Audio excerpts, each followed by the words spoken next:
Salut à tous, aujourd'hui on se retrouve pour une vidéo qui change un peu. C'est la création d'une marche en pavé. Donc on peut voir ici le trou qui vient d'être fait pour créer ensuite une chape. On va utiliser des pavés de récupération ainsi que des bordures de récupération. Là on met un petit voile géotextile au fond. On découpe bien sûr en fonction du fossé qu'on a fait.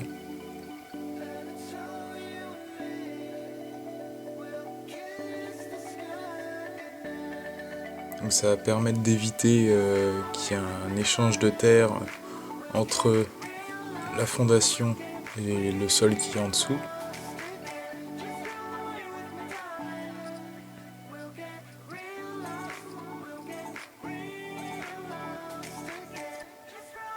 Ça permet aussi de laisser passer l'eau éventuellement s'il y en a.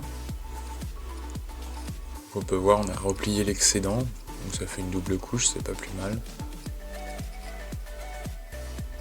Ensuite, cette bétonnière est restée 10 ans dehors.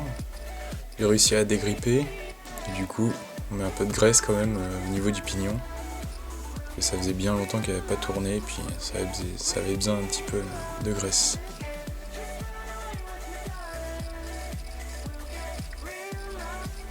Donc là, je mets un sac de ciment. J'ai remarqué que par la suite que c'était pas une bétonnière de compétition, donc j'aurais mieux dû charger ça doucement au fur et à mesure que ça tournait avec une pelle, mais bon. Ça fonctionnait comme ça, hein. Sac de ciment, sac de gravier.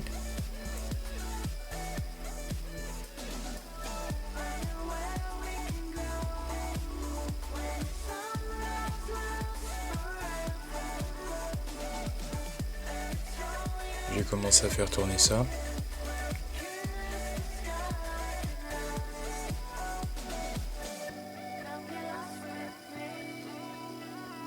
On peut voir en fait que c'est l'ensemble de la bétonnière qui tourne.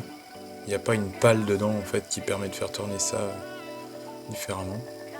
Donc une fois mélangé, je mets ça le long du bord. Le reste c'est de la grave qui a été compactée. Donc là je mets quand même un peu de béton sec dans le fond. Donc là on a déjà bien avancé, enfin bien avancé. On a mis un cordeau, les bordures, je mets tout ça à niveau, vu que c'est sec. Pas de souci, j'ai tout mon temps.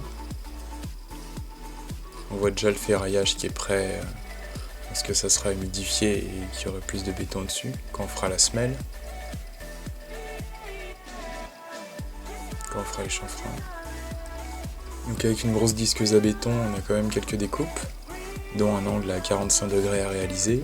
Donc déjà je fais la coupe droite, et ensuite j'ai fait la coupe à 45 degrés. Ça nous a permis de faire une belle finition au niveau de l'angle.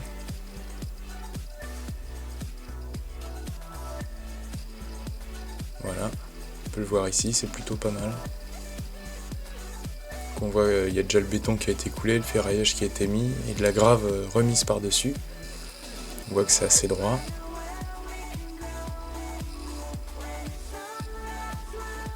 Donc il y a un plot devant, un plot derrière. Comme ça bouge pas avec le béton. Et on voit le reste qui était en cours de réalisation.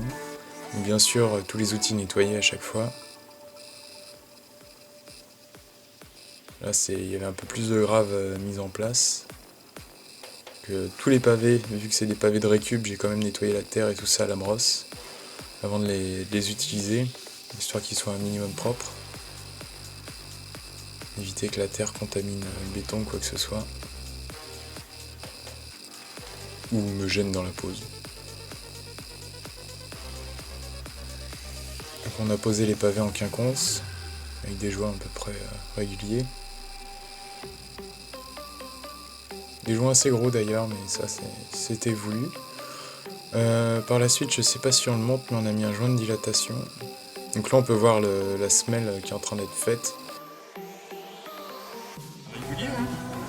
Quand tu vois les trucs, c'est...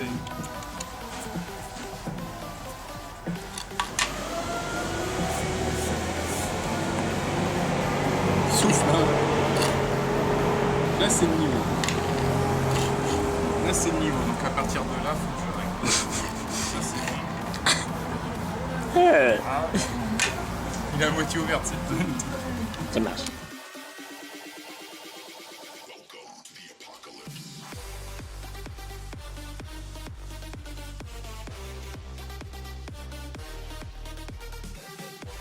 Les joints étaient galères à faire car le temps ne nous a pas permis de... Là il faisait très chaud mais lors de la réalisation des joints il s'est mis à pleuvoir très fortement. Donc là on peut voir si une fois les joints faits, c'est pas tout à fait fini, il nous reste à nettoyer le dessus des pavés. Hein. On l'a fait assez liquide. On voit au fur et à mesure le nettoyage. Donc ensuite, vu qu'à cause de la pluie, ça n'avait pas très bien fait un bon résultat au niveau des joints, mon pote les a refaits en ciment après. On peut voir depuis le gazon a repris tout ça. Donc ça rend un petit peu mieux, c'est des photos qui ont été faites quelques mois après quand même. On peut voir que ça rend plutôt bien.